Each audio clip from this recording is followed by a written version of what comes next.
Imagine you are in Rwanda and this is December 1999. The clock is ticking, you look forward with excitement because what seemed like the longest and bloodiest century in human history is finally coming to a close. But you also look forward with some existential angst. All the superstitions you've heard about the world potentially ending in the year 2000, they become more and more vivid. You ask yourself the question, is there even time after the 20th century? This goes to show the anticipation with which people entered the 21st century. It was around that same time that in Rwanda, Vision 2020 strategic plan for development was set up. And unlike other previous plans and strategies that the government have put in place, for this particular strategy, the top leaders and lowliest citizens alike seem to be bought in. Even those who could not articulate what this vision was about, at least had this collective understanding that by the year 2020, Rwanda is going to be in a much better place than it was at the time.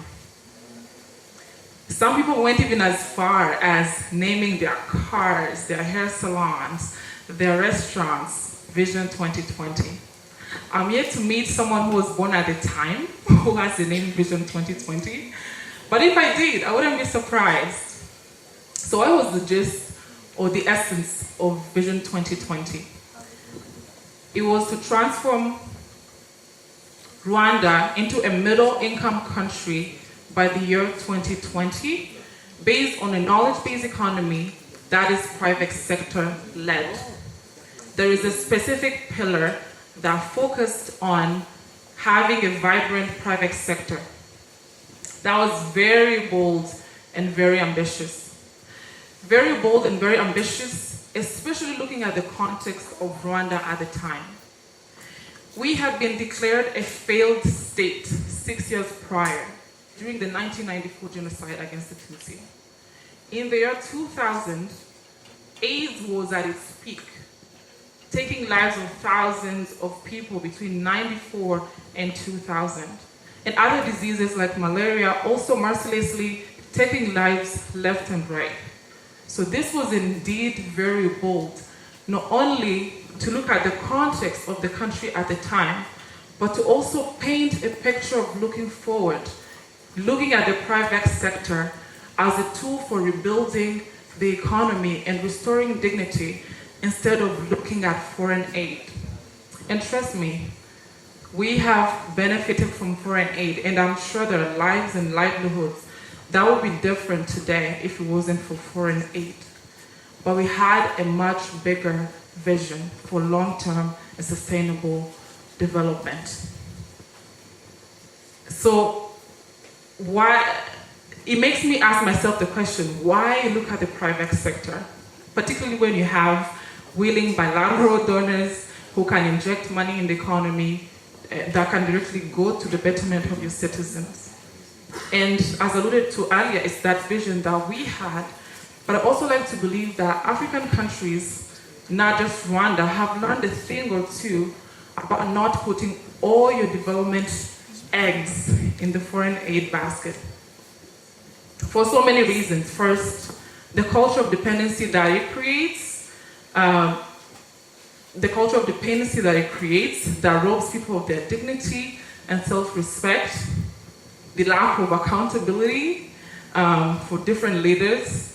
We've seen so many examples of money that ended up in unintended pockets, but also stifling local talent and homegrown solutions, just because people are sitting and waiting that one day someone is going to come and save the day.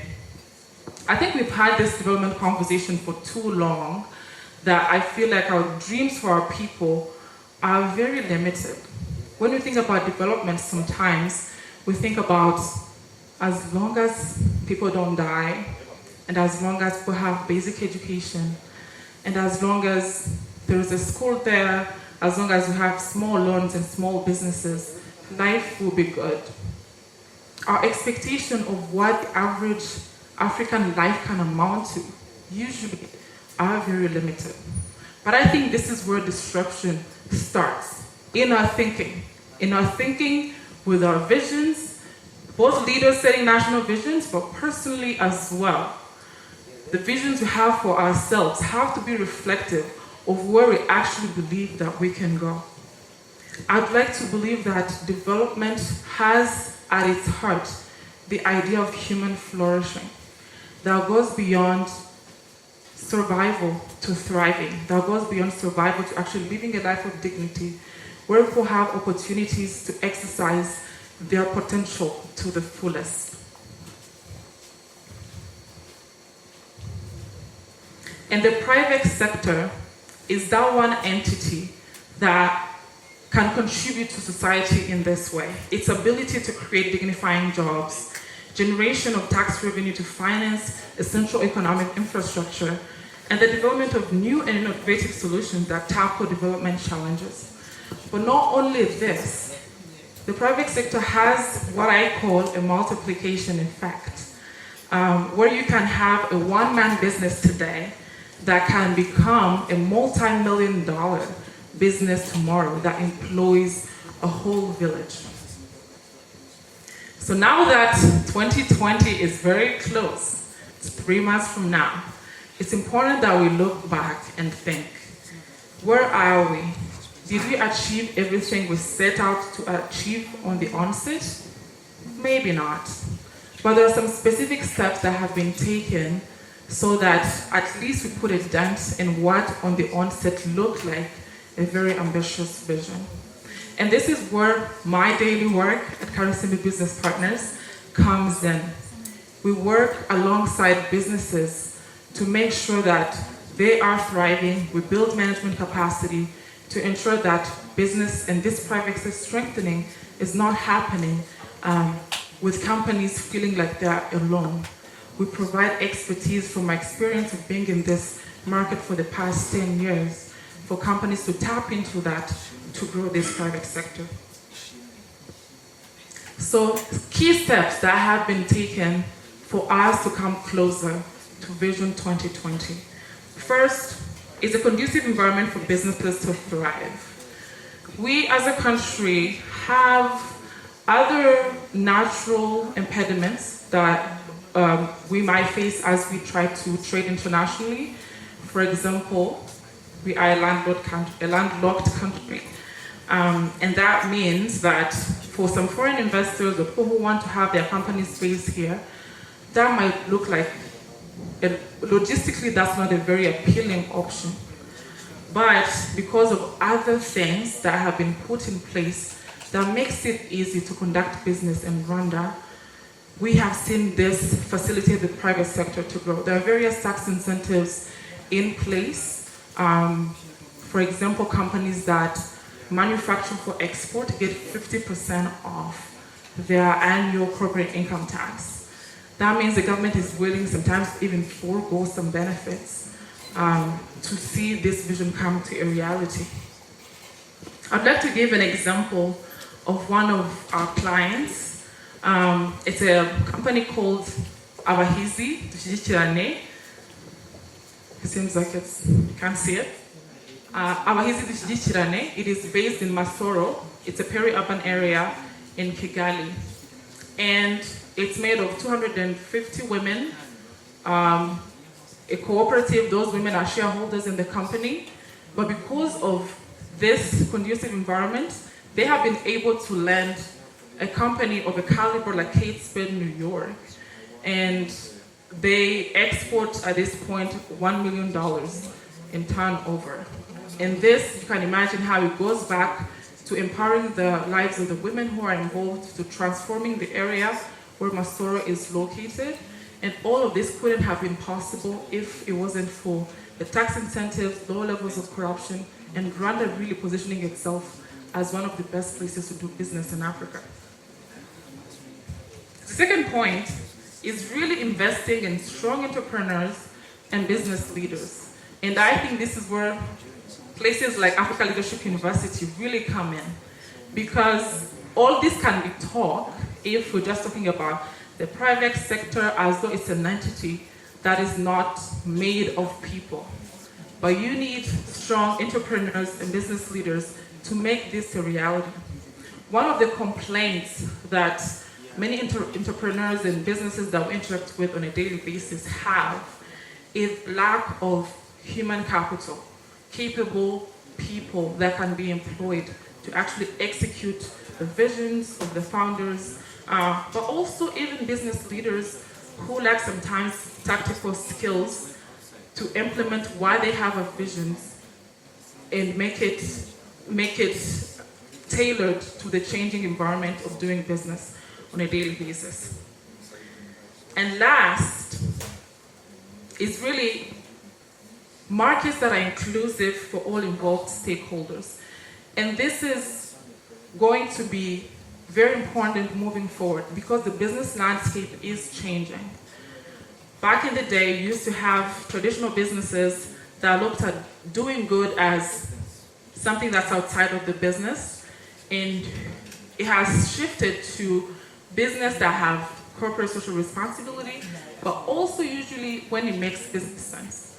But now we are moving to a time where actually there is that blend, that business and doing good and social impact are not very separate things. And the example that I have is one of our clients called Anysie Natural Oils, and they work with farmers from the eastern region of the country, a very arid area that traditionally doesn't grow what in Rwanda we call traditional cash crops like coffee and tea. But farmers there grow moringa trees. So Anysie Natural Oils connects them to global markets with players in the personal care and cosmetics industry. And this shows the new way or the intentional way of doing business by being inclusive for all stakeholders, where the farmer, Anysie Natural Oils, and their clients like the body shop and the final consumer can benefit. So markets are inclusive and look at everybody in the value chain and make sure that it's not just the big players who are benefiting, but also the small ones. So there are so many other examples like this. But the main message that they communicate is people with an opportunity to put their talent to work and build prosperity for their country. Are we where we want to be as a country? No. Are we where we want to be as a continent? No. But the disruption will start with our thinking when we start to actually believe that there is nobody outside who's going to come and save the day. That we as Africans actually have what it takes for us to realize our future. The year 2020 is at hand, and in a few days, in a few years, 2030 will be here, the Sustainable Development Goals. We have the 2050 vision for national transformation, and in Africa, we have the 2063 vision. We are really not short on vision. But at the end of the day, it really is up to us to decide how we're going to move forward. Are we just going to look at global forces that are very fluctuating to determine our destiny? Or are we going to look internally, yes, being mindful that we are interdependent with the rest of the world, but looking at our own solutions first to ensure the full realization of our people's potential and the full maximization of our land's resources. Thank you.